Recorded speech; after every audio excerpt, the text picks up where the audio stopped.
ভিডিওতে কয়েকজন কর্মীকে চেয়ার ও বোতল দিয়ে গ্রাহকদের মারধর করতে দেখা যায়, যা নিয়ে সামাজিক মাধ্যমে ব্যাপক সমালোচনা শুরু হয়েছে। পুরান ঢাকার রায়সাহেব বাজার মোড় এলাকায় জনসন রোডে অবস্থিত স্টার হোটেলের একটি শাখায় ইফতারের সময় খেজুরের দাম নিয়ে গ্রাহকদের সঙ্গে কর্মীদের তর্ক বাধে। এক পর্যায়ে সেই তর্ক হাতাহাতিতে রূপ নেয়। ভাইরাল হওয়া ভিডিওতে দেখা যায় কয়েকজন কর্মী চেয়ার ও বোতল হাতে নিয়ে গ্রাহকদের মারধর করেছেন।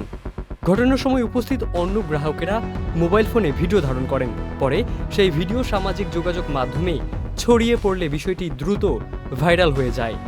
ভিডিওটি ছড়িয়ে পড়ার পর সামাজিক মাধ্যমে অনেকেই এই ঘটনার নিন্দা জানিয়ে সংশ্লিষ্টদের বিরুদ্ধে ব্যবস্থা নেওয়ার দাবি জানিয়েছেন।